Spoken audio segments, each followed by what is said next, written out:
بسم اللہ الرحمن الرحیم۔ السلام علیکم۔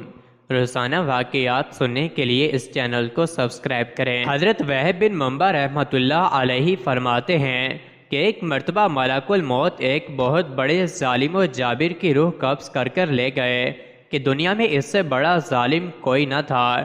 وہ جا رہے تھے، فرشتوں نے ان سے پوچھا، تم نے ہمیشہ جانیں قبض کی، تمہیں کبھی کسی پر رحم بھی آیا؟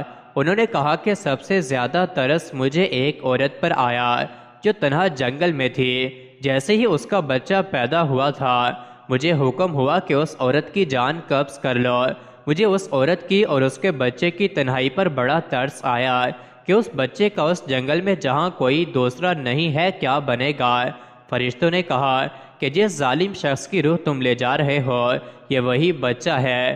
ملک الموت یہ سن کر حیرت میں پڑ گیا اور فرمایا، سبحان اللہ، مولا تو پاک ہے، مہربان ہے، جو چاہتا ہے کرتا ہے۔ اسود بن قیس اکسی نے جب یمن میں ثبوت کا دعویٰ کیا تو ابو مسلم خولانی رحمۃ اللہ علیہ کو طلب کیا۔ وہ آئے تو ان سے پوچھا، کیا تم میری رسالت کی گواہی دیتے ہو؟ تو انہوں نے فرمایا، میں نے سنا نہیں، کیا کہتے ہو؟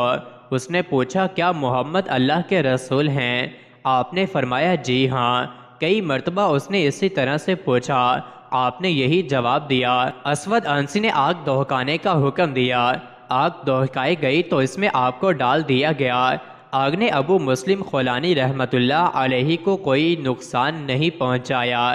اسود سے کہا گیا، ان کو یہاں سے نکال دو ورنہ تمہارے مطمئن بھی بدزن ہو جائیں گے۔ اس نے ابو مسلم خولانی رحمۃ اللہ علیہ کو کوچ کا حکم دیا۔ ابو مسلم خولانی رحمۃ اللہ علیہ مدینہ پہنچے تو آپ صلی اللہ علیہ وسلم وفات پا چکے تھے اور حضرت ابو بکر رضی اللہ عنہ خلیفہ تھے۔ ابو مسلم خولانی رحمۃ اللہ علیہ نے اپنی سواری مسجد کے سامنے بٹھائی اور ایک ستون کے سامنے کھڑے ہو کر نماز پڑھنے لگے۔ حضرت عمر رضی اللہ عنہ نے دیکھ لیا۔ حضرت عمر رضی اللہ عنہ ان کے پاس گئے اور پوچھا، کہاں سے تعلق ہے؟ فرمایا، بین سے۔ فرمایا، شاید تم وہی ہو جنہیں آگ میں ڈالا گیا تھا۔ کہنے لگے، وہ تو عبداللہ بن صوب ہیں۔ فرمایا، میں تمہیں قسم دیتا ہوں، کیا تم وہی ہو؟ ابو مسلم خولانی رحمۃ اللہ علیہ نے کہا، جی ہاں۔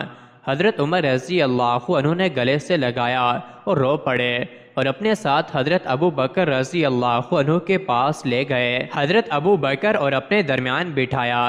فرمایا، سب تعریف اللہ تعالیٰ کے لیے ہے جس نے مجھے مرنے سے پہلے امت محمدیہ میں ایسے شخص کو دکھلایا جس کے ساتھ اللہ نے وہی معاملہ کیا جو حضرت ابراہیم علیہ السلام کے ساتھ کیا تھا۔ میں کہتا ہوں یہ بہت بڑی کرامت اور قیمتی حالات عجیبیہ میں سے ہے۔ آپ کا یہ فرمانا میں نے سنا نہیں۔ اس کے دو مطلب ہیں، پہلا یہ کہ مجھے یہ بات قبول نہیں، دوسرا یہ کہ اس کلمے باطل اور فحش کے سننے سے اللہ نے آپ کے کانوں کو بند کر دیا۔